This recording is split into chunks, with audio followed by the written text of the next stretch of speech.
Welcome back, everyone, to another deep dive with us. Today we're exploring a topic that's, I think, really fascinating. It's about how India protects its amazing linguistic diversity. Yeah, it's something that's particularly relevant for those interested in Indian governance and social dynamics. And of course, it's a key topic for UPSC aspirants, especially when we're thinking about Indian polity and governance in action. Exactly. And it's really intriguing. This wasn't always like a fundamental part of the Indian Constitution. It's actually something that evolved over time. Yeah, it really reflects a growing commitment to inclusivity, which is pretty cool. So, okay, let's rewind a bit. How did this whole system of protecting linguistic minorities even come about? Where did it all begin? Okay, so imagine India in the early 1950s, right? It's this massive undertaking of reorganizing states along linguistic lines. And the States Reorganization Commission, which was active from 1953 to 55, they realized something really important. Yeah, what's that? Well, they realized that protecting these language communities within the new states was absolutely crucial. Like, you couldn't just draw lines on a map and call it a day. So it's a direct response to like a real on-the-ground need. That makes a lot of sense. Exactly. And that's what led to the addition of Article 350B to the Constitution in 1956. And this article, you can think of it as the birth certificate of the Special Officer for Linguistic Minorities. Article 350BB. Huh. It sounds kind of like a secret code. Can you break that down for us a bit? What does it actually say? Well, think of it as like this safety net or a safeguard, ensuring that the concerns of linguistic minorities are heard at the highest level of government. Okay, I like that analogy. So how does it work in practice? So this special officer, right, their job is to investigate any issues that pop up that are related to the protection of these linguistic minorities. And get this, they report directly to the president. Whoa, directly to the president. That's a pretty big deal. It is. And then it goes even further. The president has to present these reports to Parliament, A&D, share them with the state governments involved, talk about transparency and accountability. Wow, so it's not just like a whisper in the president's ear. This is serious business. Oh, absolutely. And if you're preparing for the UPSC, this is the kind of detail that can really set you apart, showing you understand the nuts and bolts of how the system works. Okay, so I'm starting to get a sense of how powerful this special officer's role is. But you mentioned earlier that the Constitution doesn't actually spell out all the details of the role, right? You're right. It's actually surprisingly quiet on things like what qualifications the special officer needs to have, how long they serve, even what their salary is. Really? That's kind of wild when you think about it. So, like, what are the implications of that? Well, it's interesting, right? On the one hand, it could be seen as providing a lot of flexibility. But on the other hand, you could argue that it might lead to inconsistencies in how the role is carried out over time. Yeah, that's a really good point. It makes you wonder if that was a deliberate choice or just something they didn't think about at the time. It's a question worth pondering for sure. But for now, let's get back to this special officer. So what's their official title? And where do they operate from? Yeah, I'm curious with that too. Are we talking like a one-person show or a whole team? Well, their official title is the Commissioner for Linguistic Minorities, and they have their headquarters in Allahabad in Uttar Pradesh. Allahabad. Okay. So not like Delhi, where you might expect. Right. But it makes sense when you consider the historical context. But here's the thing. They also have these regional offices in Belgaum, Chennai, and Kolkata, each one headed by an assistant commissioner. Ah, so that is the team effort. That's pretty impressive. It sounds like a whole network of people dedicated to protecting language communities across India. Exactly. And it's worth noting that they fall under the Ministry of Minority Affairs. I see. So that connection is really important to remember, especially for our UPSC folks. It shows that this isn't just about language. It's about recognizing the rights of minority groups more broadly. Precisely. It's all connected, but it can't just be paperwork all day. What does the commissioner actually do? Right. It can't all be filing reports in a stuffy office. Yeah. What's the day-to-day like? So one of their key roles is to investigate any grievances that come up related to these safeguards not being implemented. And get this, they can actually recommend actions to high-level government officials. Wait, so they can go straight to the top if they need to. That seems like it could cause some friction. It's definitely a delicate balance of power. The commissioner needs to be assertive in advocating for these communities while also respecting the roles of other government bodies. That makes sense. It's a role that requires a lot of diplomacy and strategic thinking for sure. So they investigate complaints, but what else is on their plate? Well, they're also actively involved in collaborating with state governments to raise awareness about these safeguards. In fact, they even initiated a 10-point program specifically for this. Oh, wow, a 10-point program? Yeah. That sounds pretty comprehensive. What's the gist of it? Well, we can dive into the specifics later, but it really demonstrates their proactive approach. They're not just waiting for problems to arise, they're trying to prevent them in the first place. I'm definitely curious to hear more about those specifics. But before we get into the nitty-gritty, let's zoom out a bit. What's the big picture here? What's the vision guiding the commissioner's work? Well, imagine a future where every individual in India, regardless of what language they speak at home, has equal opportunities and can fully participate in the country's development. That's the vision. A robust system that effectively protects the rights of these linguistic minorities. That's a powerful vision. It's like creating a level playing field Yeah. for everyone linguistically speaking. Exactly. And their mission stems directly from that vision. It's about ensuring that all states and union territories actively uphold those constitutional safeguards and schemes that are designed to protect linguistic minorities. Okay, this is all starting to make a lot more sense now. But for those who like to really dig deep, can we break down the commissioner's functions and objectives even further? What does this all look like in action? Absolutely. So let's start with their functions. First and foremost, they investigate any issues related to those safeguards we've been talking about.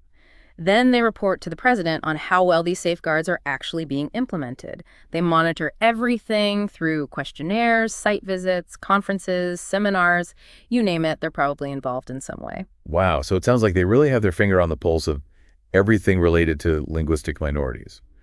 So what are they hoping to achieve through all of this work? What are their main objectives? Well, their objectives are really clear. It's about creating equal opportunities for these linguistic minorities and promoting national integration. They work to raise awareness among these groups about the protections that are available to them and making sure that those protections are actually put into practice. And of course, they handle any grievances that come up. That's a lot to juggle. You've painted a really comprehensive picture of their role. But I'm curious, what do you see as the biggest challenges in actually protecting linguistic minorities in a country as diverse as India? I mean, we're talking hundreds of languages. You're absolutely right, and that's the heart of the challenge. It's one thing to have these safeguards written down on paper, but ensuring consistent implementation across such a vast and diverse nation is a whole other ballgame. Issues of awareness, resources, political will. It's a complex landscape to navigate. And I imagine technology plays a role too, right? Yeah. Both in terms of the challenges and the potential solutions. Oh, absolutely. On one hand, technology can be an incredible tool for documenting and even revitalizing endangered languages. But on the other hand, if it's not used carefully, it could lead to the further marginalization of smaller languages. It's like a double-edged sword. So how do we strike that balance? How do we ensure that everyone benefits from the digital world without losing their unique linguistic identities? That's the million-dollar question. And it's something that anyone interested in the future of India, whether they're studying for the UPSC exams or just curious about these issues, should be thinking about. Okay, so before we move on, I want to make sure I'm understanding this correctly. The commissioner has the power to investigate any matter related to linguistic minorities, even if it's not directly addressed by the existing safeguards. That's right. They have this broad mandate to be proactive and address emerging issues. Think of them as a watchdog, always looking out for the interests of these communities. Wow, that's a lot of responsibility. It really underscores how crucial this role is in protecting the incredible linguistic diversity that makes India so unique. I couldn't agree more. Well, this has been incredibly enlightening so far. But we've only just scratched the surface. We'll be right back to delve even deeper into this fascinating topic, exploring specific examples of the commissioner's work and what the future holds for linguistic diversity in India. So before we took a pause, you were asking about the commissioner's 10-point program. Oh, yeah, that's right. I'm really interested to hear more about that. You mentioned it as a great example of their proactive approach. It really is. So one of the key points in this program focuses on ensuring that schools that teach in minority languages receive adequate funding and support. That makes a lot of sense. If you want to protect a language, you've got to make sure it's being passed on to future generations. What else is covered in this 10-point program? Another really important aspect is promoting the use of minority languages in government and public spaces. So think of signage, official documents, public announcements, things like that. Yeah, so it's about making people feel seen and heard in their own languages, not just like relegated to the private sphere.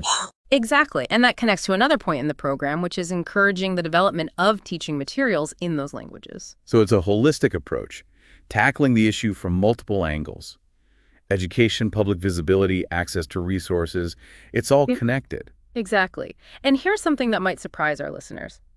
The commissioner is actually required to look into A&Y matter related to linguistic minorities. Wait, really? Even if it's not specifically covered by those existing safeguards? That's right. They have this pretty broad mandate to be proactive and address emerging issues. So it goes beyond just reacting to complaints. They're actively looking for ways to protect these communities. So they could potentially step in on a wide range of issues, even things that might not seem directly related to language at first glance. Within the scope of their role, yes. It's all about ensuring that the rights and well-being of these communities are protected. Okay, this is starting to feel very relevant to what we're seeing in the world today. There are so many debates happening right now about language identity representation. You're right. It's a topic that's constantly evolving, and the commissioner's role is really crucial in navigating these complex and sometimes sensitive issues. So let's say someone listening to this has a concern about the rights of a specific linguistic group, maybe even in their own community. What can they actually do? Is there a way to get involved or seek help? That's a great question, and it brings us back to one of the commissioner's core objectives, which is handling grievances. They have a system in place for individuals or groups to submit complaints if they believe their linguistic rights are being violated. That's really good to know. So there's an actual mechanism for people to raise their concerns and see some kind of resolution. Exactly. And the commissioner takes this responsibility very seriously. They investigate each complaint thoroughly and try to mediate solutions between the aggrieved parties and the authorities. It sounds like they're not just sitting in an office issuing reports. They're actively working to address real-world problems. That's the key takeaway here. They act as a bridge between these linguistic minority communities and the government, ensuring that those communities have a voice and that their concerns are heard and addressed. This is all fascinating stuff, and I think it's incredibly relevant for anyone who wants to understand the complexities of Indian society. I agree. And for those preparing for the UPSC exams, this is especially important. This deep dive into the commissioner's role gives you that practical understanding of how those theoretical concepts of governance and minority rights actually play out in the real world. Okay, so let's shift gears a bit and look towards the future. What are some of the trends or challenges that you see potentially impacting linguistic diversity in India going forward? Well, one that immediately comes to mind is migration. As people move within India for work or education, the linguistic landscape is constantly shifting. This can create some amazing opportunities for cultural exchange, but it also presents challenges if minority languages aren't adequately supported in these new environments. It's a reminder that protecting linguistic rights isn't just about preserving languages in isolation. It's about ensuring that they can thrive in a dynamic and changing society. Exactly. And then, of course, there's the whole digital revolution. How technology is used and regulated will have a huge impact on language use and preservation. Yeah, we talked about that earlier, how technology can be both a threat and an opportunity. Right. On the one hand, it can be used to document and revitalize endangered languages. Think language learning apps, online dictionaries, platforms for cultural exchange. But on the other hand, the dominance of a few major languages online could end up marginalizing those smaller languages even further. It's almost like a race against time, trying to leverage the power of technology for good while mitigating those potential negative impacts. That's a great way to put it. Ensuring digital inclusion for all linguistic groups is going to be crucial, allowing them to participate fully in the digital world without losing their linguistic identities. This is all so fascinating and complex. I'm realizing just how much I didn't know about the intricacies of safeguarding linguistic diversity. It's a vast and constantly evolving field, but at its heart, it's about recognizing the inherent value of every language and culture and creating a society where everyone feels a sense of belonging. Beautifully said. That seems to align perfectly with the Commissioner's vision for the future, inclusive and integrated development.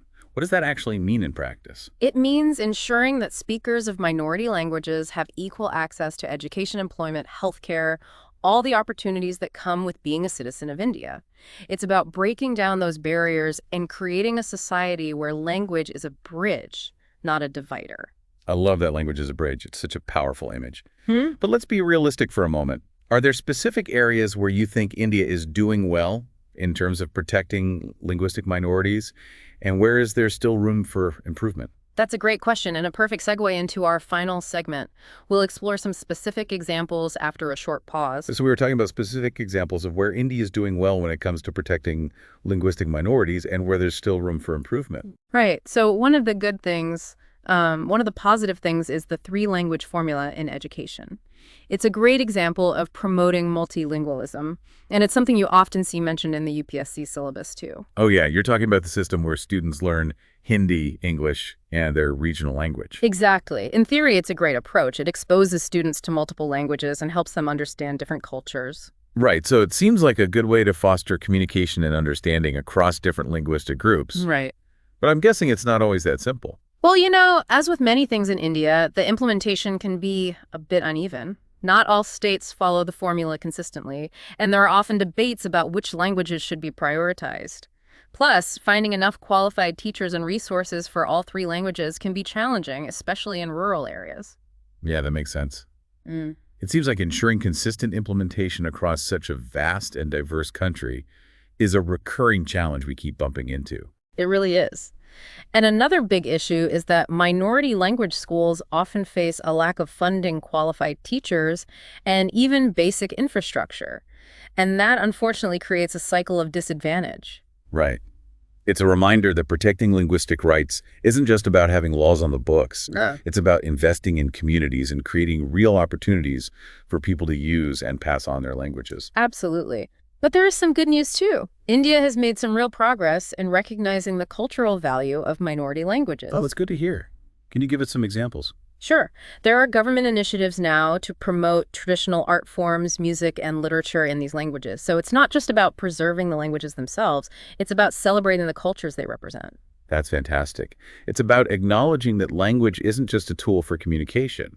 It's a vessel of history identity and a whole way of seeing the world. It's something we often take for granted, I think, especially in today's digitally dominated world. Couldn't have said it better myself. But even with these advancements, there's still a lot of work to be done. For example, the representation of linguistic minorities in government and other institutions remains a concern. Right. It makes sense that if you don't have people from those communities at the decision-making table, their voices might not be heard as clearly. Exactly. And it goes beyond just the numbers. It's about fostering a truly inclusive environment where people feel comfortable using their native languages, where those languages are valued and respected. So true. It's not just about protecting languages. It's about protecting the people who speak them and making sure they have a real seat at the table. Precisely. And that's why the commissioner's work is so vital. They act as advocates for these linguistic minorities, pushing for their rights and ensuring their concerns are heard and addressed. This is why understanding their role is so important for anyone interested in Indian governance, especially for our UPSC aspirants out there. Absolutely. This deep dive has been incredibly insightful. I feel like I've learned so much about the complexities surrounding linguistic minorities in India. Me too. It's a dynamic issue with no easy answers. But it's an ongoing conversation we need to be having. The future of India's linguistic tapestry really depends on it. Well said. And for our listeners who are eager to learn more, I highly recommend checking out the Commissioner's website. They have a ton of great resources, reports, and information about specific linguistic groups. Yeah, it's a really valuable resource for anyone who wants to dig a little deeper. And for our UPSC folks out there, don't forget that everything we talked about today is super relevant for the exam. Understanding these nuances of Indian polity and governance is key. And for everyone else, I hope this deep dive has sparked your curiosity about the incredible diversity of languages and cultures that make India so unique. As we've learned, protecting the diversity is more than just a legal obligation. It's a celebration of India's rich heritage and a vital step towards creating a more inclusive and vibrant future for everyone. Yeah, and as you go about your day, take a moment to appreciate all the different languages you hear around you. Think about the stories they hold, the cultures they represent, and the importance of making sure that every voice, no matter how small, has a chance to be heard. Beautifully said. On that note, we'll wrap up this episode of The Deep Dive. Thanks for joining us, and we'll catch you next time for another fascinating exploration.